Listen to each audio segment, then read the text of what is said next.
안녕하세요 형님. 오랜만이야. 별일 없으셨습니까? 좀 일이 많았어. 좀 개인적으로 좀 센터 쪽으로 일이 좀 있어가지고 마음고생을 좀 많이 했어. 진짜 피지컬 프로 작년에 하셨었잖아요. 그래서 거기에서 형님 운동 꿀팁 같은 거 이렇게 올렸었는데 거기에서 좀 조회수 좀 잘 나온 것들이 몇 개 있어요. 사람들이 좀 궁금해하는 내용들 그런 거 좀 답해주는 Q&A 무대 좀 준비해봤는데 하나씩 보시면서 답해주는 내가 댓글을 거기는 안 달았었나 보네, 답글을. 예. 요즘엔 영광 형님이 하고 있거든요. 봤어. 네. 선배로서 평가를 한번 해주신다면. 근데 자세히 보진 않아가지고.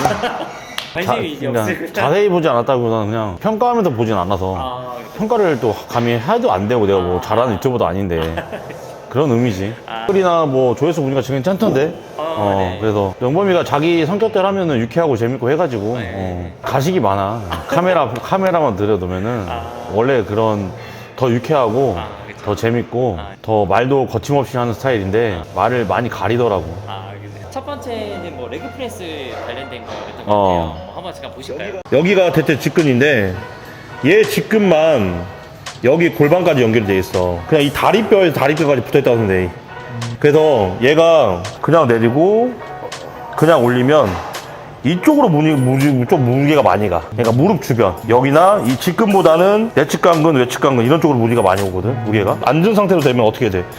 이 고관절이 굴곡이 돼 있지. 앉아 있으니까 이거 짧아져 있잖아. 대퇴 직근이 수축이 돼 있는 거잖아. 이 상태에서 올리게 되면 올려봐. 올리면 여기가 수축이 들어오긴 해. 더 잘 들어오려면 얘를 약간 위로 쳐준다는 느낌을 주는 거야. 이렇게 들어준다는 느낌. 그렇게 되면 무릎을 펴는 게 아니라 약간 들어준다는 느낌을 주면 여기에 힘이 들어와. 네. 요거 이제 할 때 댓글 사람들이 많이 궁금해했던 게 못 봤는데 뭐야? 더 쳐서 올리라고 하셨잖아요. 그럼 무릎에 혹시 부담이 안 가냐? 이런 댓글들이 여론들이 좀 있더라고요. 근데 내가 유튜브에는 다 풀지는 않아. 그렇군요. 왜냐면 나도 이제 그 다 풀어도 이해를 못 하시는 분들도 계실 것 같고, 나도 지금 수업을 하고 있고 하기 때문에 더 디테일하게 배우고 싶으면 오셔서 받아봐야 더 아는 거니까. 일단 익스텐션이든 스쿼트든 다리 운동을 할 때 중요한 게 무릎 쪽에 자극을 많이 안 주려면은 코어를 잘 잡아야 돼. 코어를 잘 잡아야 이제 다리가 연결이 잘 되면서 무릎 주변으로 힘이 덜 가고 이 고관절 주변으로 들어오거든. 그러니까 직근 같은 경우도 골반까지 고관절까지 연결이 돼 있으니까 코어를 잘 잡아야 힘이 잘 들어와. 그래서 대퇴 직근에 이제 여기 꿀팁 말고 더 자극이 잘 들어오는 방법도 있어. 이제 어떤 선수들이나 이제 운동하시는 분들 보면은 대퇴 직근이 이렇게 분리가 되는 것 같은데 크기가 작은 선수 있어. 안으로 좀 들어가 있거나 볼륨감이 없는 사람들. 그런 사람은 대퇴 직근을 잘 못 사용하는 거거든. 그런 사람들은 자기가 그게 나쁜지 좋은지도 잘 판단을 못 하는데 대퇴 직근이 좋으면 앞으로 이렇게 나와야 돼. 튀어나와야 돼. 입체감이 있어야 돼. 그래서 나한테 운동 배우러 오신 분들도 그런 모양이었다가 나한테 운동을 배우고 모양이 바뀌신 분들 되게 많거든. 익스텐션 할 때 무릎 주변에 자극이 덜 오고 직근 쪽으로 더 들어오는 느낌을 주려면은 코어를 잘 잡아야 된다. 그게 제일 중요한데 코어를 잘 잡는 방법을 잘 모르시는 분들도 많아. 어떻게 해야 코어를 잘 잡는지. 일단 뭐 평소에 코어 운동을 잘 해야겠지만 또 호흡을 통해서 코어를 잘 잡을 줄 알아야 되고 그런 게 있어. 그런 거는 이제 내가 말로는 설명하기도 힘들고 와서 배워야 되지. 그러니까 사람들이 그냥 이것만 보고 막 그냥 나는 이제 전에도 뭐 계속 얘기했지만 절대 운동을 유튜브로 보고 배우지 말라고 하는 게 이게 설명을 듣고 자기가 해도 그게 안 나오는 사람들이 많아. 그러니까 겉모양은 스쿼트 자세를 겉모양 보고 판단하면 안 돼. 겉모양만 보고 자세는 똑같이 뭐 수직으로 앉고 했는데도 힘을 못 쓰는 사람들이 있어. 그게 안쪽에 있는 건 세부적 내용, 이게 힘이 들어가고 그런 거는 겉으로 안 보이거든. 근데 그런 거를 이제 배워야 되는 거지.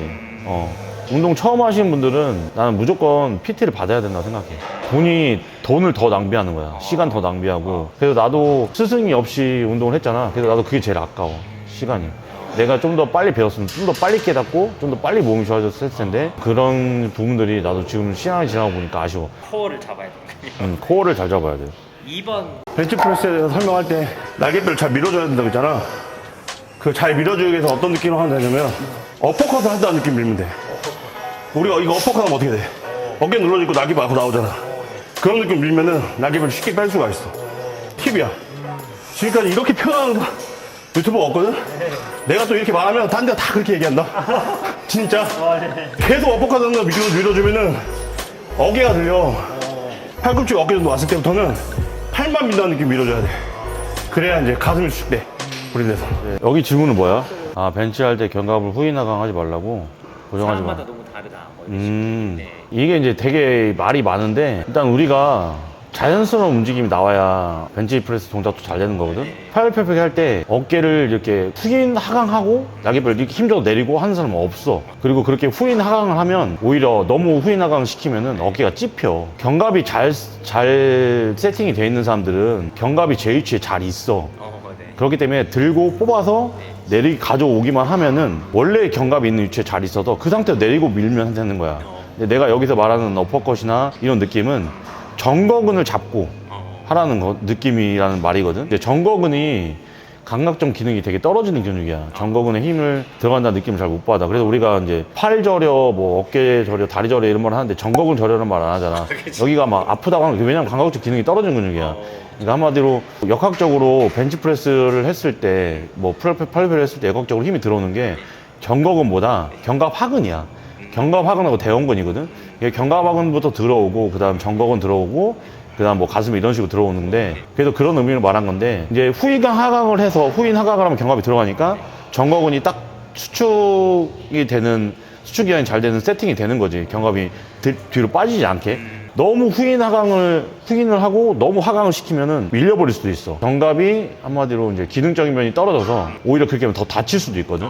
벤치프레스를 하기 전에는 내가 많이 해야 될 게 뭐냐면, 벤치프레스는 누워서 팔이 이렇게 움직이는 동작이잖아. 이런 거는 안에 있는 속근육이나 견갑대 주변의 근육들이 많이 활용을 못해. 팔굽혀펴기처럼 몸통이 움직이는 운동을 많이 하면은 알아서 균형을 잡으려고 하면서 많이 쓰이거든. 그러면서 좋아지거든. 그래서 내가 벤치프레스를 운동 처음 하는 사람인데 팔굽혀펴기를 한 개도 못 하는 사람인데, 그런 사람은 벤치프레스를 하면 안 돼. 난 내가 팔굽혀펴기를 막 50개, 30개는 막 할 수 있을 정도, 내 몸으로 할 수 있을 정도로 충분히 가능한 상태에서 벤치프레스를 배우는 게 낫지. 그 정도도 안 돼서 한 거는 좀 그런 것 같고. 그러니까 흉곽을 또 너무 들어도 안 되는 이유가, 여기서도 아까 뭐 뒤 밑에 있는데 흉곽을 너무 들면은 알아서 견갑이 세팅된다고 했는데, 흉곽을 너무 드는 것도 안 좋은 거야. 흉추만 살짝 들어줘야 되는데 이 허리까지 꺾어서 드는 사람이 되게 많거든. 그러니까 흉추의 기능이 떨어진 사람도 굉장히 많아. 그건 어떻게 판단하냐면, 내가 일어서서 몸을 뒤로 젖혔는데 흉추 쪽에 힘이 안 실리고 허리가 아프다. 그러면 그런 사람들은 흉추를 못 쓰는 거거든. 그런 사람 대부분 흉추를 들 때 허리만 꺾어. 그러면서 흉추를 잘 못 받게 되고, 자기가 가슴 운동할 때 잘 안 되고 하시는 분들은 일단 흉추의 움직임부터 잘 봐줘야 되고, 호흡도 아까도 말한 코어 세팅, 호흡도 잘 되고. 가슴 운동할 때 가슴 운동이니까 흉식호흡 해야 된다는 사람도 있는데, 가슴 운동할 때도 흉식호흡 안 되고 복식호흡을 해야 되고, 여러 가지 이제 중요한 부분이 많지. 근데 요즘은 가슴 운동할 때 뭐 정거근을 써야 된다, 뭐 해야 된다 이렇게 말을 하는데, 내가 아까 말한 대로 잘 세팅이 되어 있는 사람은 내가 그냥 밀면 정거근이 쓰이는 거야. 그러니까 내가 이렇게 팔을 이렇게 들잖아. 그럼 여기 옆에 정거근이 있단 말이야. 이게 들었을 때 만져지잖아, 정거근이. 이렇게 하면 정거근이 뽀록 튀어나와. 내가 정거근을 안 쓰려고 내가 들면 튀어나오는 거야. 이것처럼 그냥 밀면 쓰이는 거야. 이걸 일부러 쓰려고 하는 게 아니야. 그렇죠. 근데 기능이 떨어지는 사람들은 그렇게 해야 되는 거고, 초보자들은 팔굽혀펴기도 못하는 사람들은 벤치는 시작도 하지 마라. 일단 팔굽혀펴기. 팔굽혀펴기를 많이 해라. 그 다음에 이제 머신도 사용하고 해라. 덤벨 프레스 같은 것도 하고, 벤치프레스 하는데 팔굽혀펴기부터 많이 해라. 그렇게 얘기를 해주고 싶어. 그러니까 요즘 막 정보가 워낙 많으니까 사람들이. 근데 만약에 후인하고 하강을 하면 어깨 팔뼈가 내려오면서 내리고 올릴 때 어깨가 더 찝힐 수도 있어. 편하게 들은 상태에서, 그리고 어깨가 또 하강이 된 사람도 있고 이렇게 올라간 사람도 있단 말이야. 그래서 그 본인의 체형도 잘 알아야 되고 되게 복잡하지. 딱 잘라서 정답이 있는 건 사실 아니지. 네, 그쵸. 사람마다 어깨 넓이도 다르고 팔 길이도 다르기 때문에 벤치 넓이도 다 다르게 잡아야 되고, 다 내리는 위치, 왜냐면 흉곽의 이 길이도 다르고, 그 다음에 흉곽이 기울기도 달라서 어떤 사람은 벤치가 잘 맞는데 어떤 사람은 너무 고 인클라인은 안 맞는 사람도 있고, 어떤 사람은 고 인클라인이 맞는 사람도 있고, 자기 좀 체형에 맞게 하고. 나는 이제 맨몸 운동을 일단 많이 해봐라. 상체 운동은 흉추가 되게 중요해. 흉추하고 요추하고 경추 정렬이 되게 중요한데, 그게 요즘 이제 핸드폰 많이 보고 생활을 많이 하다 보니까 정렬이 무너진 사람이 굉장히 많아. 흉추가 무너지고. 좀 그런 자세부터 잡고 하면 더 좋지.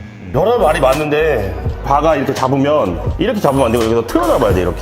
그래서 여기가 척골이라고 하는 뼈거든. 벤치프레스 할 때 힘은 또 요걸 쪽에 주고 있어야 돼. 그래야 무게가 바깥으로 안 빠지면서 안쪽으로 들어오면서 어깨 개입이 없어지고 밀 때도 이 어깨가 앞으로 안 들려. 그리고 손목을 여기다 잡으면은 이게 꺾이잖아? 그럼 손목에 무리가 많이 오겠지. 그래서 이렇게 사선을 해서 여기다 수직으로 잡아주는 거예요.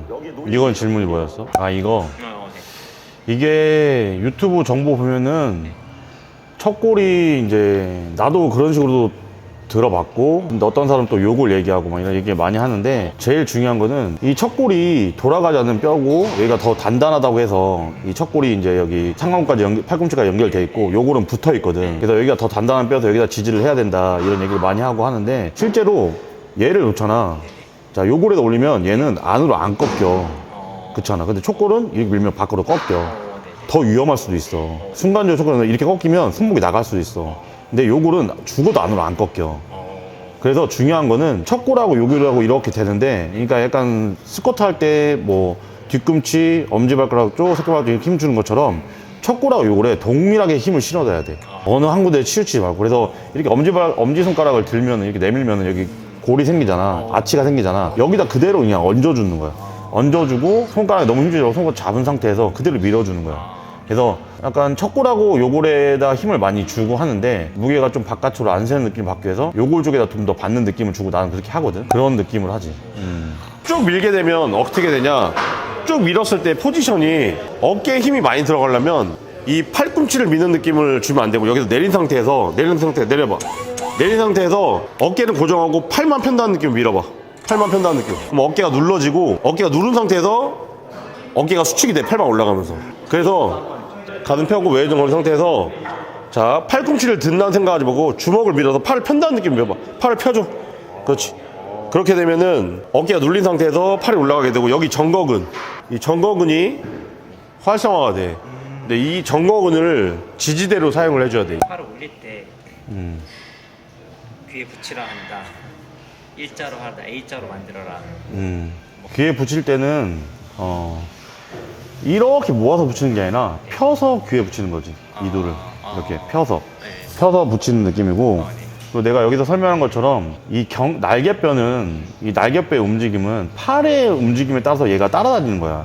그러니까 얘가 팔이 올라가면 날개뼈, 그러니까 팔이 90도 올라가면 날개뼈는 45도 올라가고 이렇게 따라다니는 거야. 팔을 이 정도면 들어 올라간 상태지. 그럼 날개뼈가 올라가 있는 상태야. 그러니까 올라간 상태니까 여기서 그대로 손만 밀어준다는 느낌을 하면 되는 거야. 날개뼈의 기능이 무너진 사람들은 날개뼈를 같이 움직인다는 느낌을 줘야겠지. 안 그러면 얘가 올라가 있지 않으니까 팔을 이렇게 들어도. 그래서 그 부분부터 잡고 넘어가야 되는데, 덤벨 프레스를 하는데 날개뼈가 움직이지는 느낌 별로 안 받아. 그런 사람들은 진짜 어깨가 다칠 수도 있어. 날개뼈도 움직임이 느껴져야 돼. 그리고 여기서 말하는데 뭐 귀에 붙이라고 가르치는데 이렇게 일자로 펴서 귀에 붙이는 거 괜찮아. 근데 여기서 이렇게 모으는 건 안 좋아.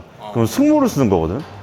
승모를 쓰는 거고, 뭐 각양각색이나 말하는데 A자로 밀어 올려도 괜찮다고 또 11자로 밀어 올리는데, A자로 밀어 올려도 이렇게 모으는 느낌의 A자는 잘못된 가르침이지. 그건 아니야.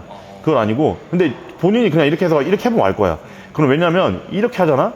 그럼 얘가 날개뼈가 더 이렇게 올라가려고 해. 그럼 상방회전이 되는데, 이 상방회전, 이 날개뼈 상방회전을 만드는 근육 중에 하나가 상부승모도 있어. 이렇게 하면 상부승모가 과도하게 쓰이는 거야. 어깨보다. 그럼 자극이 어깨에서는 어깨보다 상부승모 자극이 많이 빠지겠지. 그러니까 11자로 올리는 느낌을 주면서 상부승모를 최대한 적게 줬어도 어깨에다 걸어서 하는 거지. 느낌 자체를. A자로 이렇게 모으는 느낌으로 하는 거는 잘못된 방법이야. 그거는 오답이라고 생각해. 그건 오답이고, 초보자들은 이 정도만 피는 게 아니라 진짜 쭉 펴서 귀에 붙이는 느낌을 하면 좋을 것 같아. 왜냐면 이 정도만 펴는 거 정거근이 활성화가 다 안 돼. 근데 쭉 펴면은 정거근이 완전 수축이 되거든. 근데 본인이 그냥 서서 이렇게 쭉 밀어보면 알 거야. 쭉 밀면은 여기 이렇게 늘어나는 느낌이 들 거야. 앞으로 여기 들지. 여기 앞쪽 이렇게 쭉 밀어봐. 더 밀라고 해봐. 손을 쭉 밀라고 해봐. 여기 더 당기지. 근데 보디빌딩 웨이트트레이닝은 이 정도밖에 안 밀어. 그러니까 정거근이 점점 퇴화하고 굳는 거야. 근데 여기서 쭉 밀면은 완전 쓰이겠지. 정거근도, 그러니까 웨이트 트레이닝만 하더라도 속근이 또 발달이 되고 하니까, 좀 초보자들은 이렇게 쭉 펴는 느낌을 하는데 이렇게 모으는 게 아니라 그냥 11자로 쭉 민다는 느낌에서 약간 귀에 붙여준다는 느낌을 해주면 좋지. 요 질문도 하나 있었는데 혹시 형님, 삼두 벤치할 때 삼두가 많이 개입되면 어떻게 해야 돼요? 아까 내가 말한 것처럼 벤치프레스를 할 때 가슴을 잘 사용 못 하신 분들이 협동근인, 이제 협응근인, 이제 어깨나 삼두에 많이 일을 많이 하는 거거든. 그러니까 견갑이 불안정하면 더 그래. 그러니까 일을 많이 하게 되는 거야, 삼두가. 그래서 그런 사람들은 견갑부터 잘 안정적이지 못하는 경우가 많지. 그러니까 딱 들었을 때 가슴하고 견갑하근이란 안쪽 근육하고 속 근육하고 정거근 쪽에 딱 힘을 받아야 하는데 그 사람은 딱 들었을 때 가슴, 어깨, 삼두를 받는 거야. 그러니까 속 근육을 못 받고. 그러니까 이 상태로 운동하니까 가슴 자극도 어느 정도 오긴 하는데 삼두나 어깨 쪽으로 많이 가는 거지. 그래서 이런 사람들은 아까 말한 대로 팔굽혀펴기도 많이 해보고, 그다음에 일단 좁게 잡을수록, 발을 좁게 잡을수록 이 팔꿈치가 많이 구부러져 펴지니까 삼두개임이 많을 테니까 발은 조금 여유 있게 좀 넓게 잡고, 너무 넓게 잡으면 또 안 좋으니까 적당히 넓게 잡고 하는 걸 추천하고, 완전히 펴는 동작보다는 조금 덜 펴는 동작으로 해보시고. 그러니까 벤치프레스 초보자들은 막 이렇게 팔꿈치 다 펴서 하는 경우가 많은데 그럼 팔꿈치 나갈 수도 있어. 팔꿈치 중에 많이 실려. 그래서 살짝 덜 핀다는 느낌으로 해야 되고, 그런 식으로 해줘야 돼. 속 근육이 굉장히 중요하거든요. 그렇지. 네. 상체에서는 이 날개뼈의 안정화가 제일 중요하고, 다리 쪽, 하지 쪽은 골반의 안정화가 제일 중요해. 그래서 날개뼈의 안정화가 떨어지면은 팔꿈치, 손목 이런 데가 일을 많이 하는 거야. 그래서 손목이 아프신 분들이나 팔꿈치 아프신 분들도 대부분 날개뼈가 좀 불안정해서 그런 경우가 되게 많거든. 그러니까 한마디로 다리 운동을 치면 골반이 불안정하면은, 고관절이 불안정하면은 무릎이나 발목 일을 많이 하는 거야. 그런 같은 맥락이라고 보면 돼. 형님 채널에서도 이런 운동 관련된 거 궁금한 사람들이 좀 많이 있을 것 같긴 해요. 근데 요즘 뭐 유튜버들이 운동 정보도 많고 운동이 정답이 없다, 내가 하는 운동법이 정답이라고 할 수 없는데 그래도 난 이걸 더 추천을 한다 이런 식으로 운동을 알려주잖아. 근데 나는 오답은 있다고 생각을 하거든. 근데 오답으로만 운동을 안 하면 돼. 근데 오답은 있는데 오답을 가르치는 경우도 있어. 아까 말한 것처럼 이렇게 뭐 이거 가르치라고 했다고 했잖아. 그런 트레이너는 잘못된 거지. 어디서 운동을 배웠는지 모르겠지만 그렇게 오답이 있는 경우를 가르치는 건 잘못된 거지. 그건 자기 방식 스타일이 아니야. 그건 잘못된 거야. 그렇게 하는 선수는 단 한 명도 없어. 그냥 뭐 전면 프레스에서 이렇게 잡고 이렇게 내렸다가 이렇게 올리는 경우는 있어. 이렇게 좀 더 스트레칭 해주고 하려고 해서. 근데 이거를 이렇게 하는 사람은 없거든. 그런 걸 잘 걸러서 하면 될 것 같아. 나는 근데 유튜브로 보고 운동을 안 배웠으면 좋겠어. 그냥 중급자, 상급자 이상만 보면서 좀 응용을 해서 나한테 적용도 시켜보면서 운동하는 건 추천하는데, 이제 중급자도 안 되시는 분들이 유튜브를 보고 운동을 배우는 거 아니야. 배우면서 하는 게 좋지. 나한테도 운동 배우시러 오는 분들이 꽤 있는데 대부분 하는 말이 너무 늦게 온 걸 후회된다고 하거든. 어제 같은 경우도 오래 운동하신 분인데 그분도 처음에 10회 끊었다가 한 번 받고 100회 끊으신 분이거든. 네, 그분도 지금 한 70회 하셨는데 그분은 항상 나한테 감사하다고 하고 체형도 완전 다 틀어졌었거든. 내가 막 재활 전문은 아닌데 어느 정도 잡을 수 있으니까. 어제도 운동 나랑 하면서 정말 선생님 만난 걸 너무 운이라 생각한다, 그런 식으로 얘기를 해주거든. 그래서 이게 받아봐야 알아. 그러니까 그러니까 나는 여기서 센터에서도 운동하시는 거 보면은 좀 고쳐주고 싶은 사람들이 많이 있지. 그런 분들 보면은 좀 생각을 바꾸면은 굳이 나한테 아니더라도 트레이너한테 한번 배워보면 다를 텐데 그렇게 생각을 하지. 술 한 번 먹을 돈으로 그냥 한번 받아보고 운동이 훨씬 좋아지고 재밌어지고 할 텐데, 운동이 잘 되면 운동이 재밌는데 운동이 안 되면은 운동이 재미가 없지. 재미도 잘 못 붙이고 시간 낭비를 많이 하는 거지. 배우는 게 정답이다. 초급자들은 절대, 자기가 중급자라고 생각하는 사람도 중급자 아닌 사람도 많거든. 그래서 너 한번 배워서 해봐라. 나한테 오신 분들은 거의 다 중급자 이상이고 초급자는 거의 없고, 거의 다 트레이너들 뭐 어디 매니저, 센터, 뭐 대표 이런 분들 와서 배우고 하는데, 아는 만큼 보이는 거니까 자기가 아는 만큼만 그게 전부라고 생각하지 말고 시야를 넓혀서 좀 더 배워볼 생각도 했으면 좋겠어. 나도 지금도 배우고 있는 중이고, 난 좀 재활적으로 많이 공부를 더 하고 있거든. 근데 운동 쪽도 좀 더 하면 더 어떻게 하면 더 잘할까도 계속 생각을 하고 있고. 형님 PT 받고 싶어도 자리 없는 거 아닙니까? 피크타임 시간은 자리가 없을 수도 있지. 근데 이제 피크타임 아닌 시간은 지금 같은 경우는 한두 자리 정도 남아있어. 수업을 이제 시합 준비하고 쉬면서 오랫동안 안 해가지고 자리가 좀 있지. 근데 유튜브 보고 연락하시는 분도 꽤 있어. 그쵸. 제가 요즘에 유튜브 댓글이 올라오면 댓글을 잘 못 달고 있어요. 일자목이 좀 있어서 그 교정 운동도 좀 하고 핸드폰 잘 안 보려고 하거든요. 댓글 잘 못 달고 있는데 보고는 있어요. 보고는 있고, 궁금한 점이나 있으시면 댓글을 달아주고 운동 질문해 주셔도 좋고 괜찮은데, 제가 댓글을 못 달더라도 이렇게 한 번씩 영상으로 남겨드릴 테니까 좀 궁금한 거 있으면 남겨주셔도 돼요. 예. 오늘은 여기까지. 좋습니다.